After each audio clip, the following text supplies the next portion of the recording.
जब मेरे final year का वाइवा चल रहा था सर्जरी का, तो ये लेटर जब मेरे सर्जरी के प्रोफेसर के पास गया तब उनके सामने जब उन्होंने मुझसे पूछा ये क्या है, मैंने कहा सर ये मेरा लेटर है, मुझे हियरिंग का इशू है। तो उन्होंने मुझे मेरी इंट्रोडक्शन पूछी, मेरी फैमिली का पूछा, मुझसे क्वेश्चन पूछे और एंड में मुझे कहते हैं कि आपने झूठ बोला है, आपको कोई हियरिंग का इशू नहीं है, आपने हैंड फ्री लगाया और मुझे उठा के फेल कर दिया।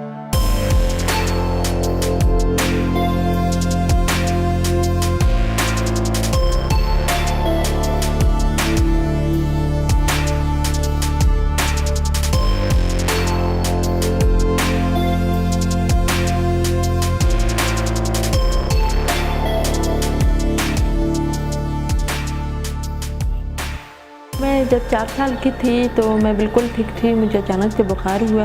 उसके बाद मेरे कानों की समाज चली गई। फिर मेरे वालिदैन मुझे कराची ले गए, जहाँ पे इन्होंने मुझे हियरिंग एड्स लगाए। फिर उन्होंने एक नॉर्मल स्कूल में एडमिशन दिया। जब बड़ी होती गई तो मेरी टीचर्स को काफ़ी जो है कंप्लेन होता था, मेरी वालिदैन को कहते थे कि आपकी बेटी सुनती नहीं है, या कोई जवाब बना के उनको मेरे वालिदैन को तंग करती थी। तो वो जो है मुझे रात को हिम्मत दे के, एक नई उम्मीद दे के फिर दोबारा स्कूल भेज देती थी। मैं बिल्कुल सोशल एंजाइटी की इतनी शिकार हो चुकी थी कि मैं बिल्कुल बाहर जाते हुए 10 दफ़ा सोचती थी। मुझे डॉक्टर बनने का काफ़ी शौक था, मेरे वालिदैन को भी था। फिर मैंने बीएमसी में सीट पे अप्लाई की, एक मेरिट कोटा पे और डिसेबल पे। मैं कोटा पे मैंने अप्लाई की और मैं अपने डिस्ट्रिक्ट कच्ची पे सीट पे भी मेरी सिलेक्शन हो गई थी और मेरी डिसेबल पे भी हुई थी। तो मैंने मेरिट की सीट को चूज़ कर ली और डिसेबल किसी और की दे दी।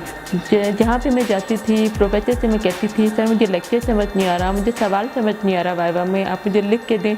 तो वो लिखने के बजाय मुझे बार बार मुझे टॉर्चर करते थे, कहते थे कि आप जो है अपने नाम के साथ डॉक्टर महविश डफ लिखते हैं कि आपका पेशा नहीं है। कि मैं MBBS मैंने कंप्लीट करवाई।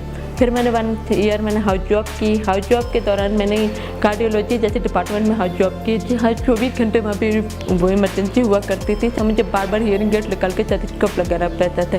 लेकिन वहाँ पे भी मैंने मज़ीद मेहनत की कि ताकि मैं लोगों को बता सकूँ कि किसी चीज़ में कम नहीं। फिर अलहमदुलिल्लाह आज मैं लेडी मेडिकल ऑफिसर हूँ फातिमा जिन्ना चेस्ट हॉस्पिटल में।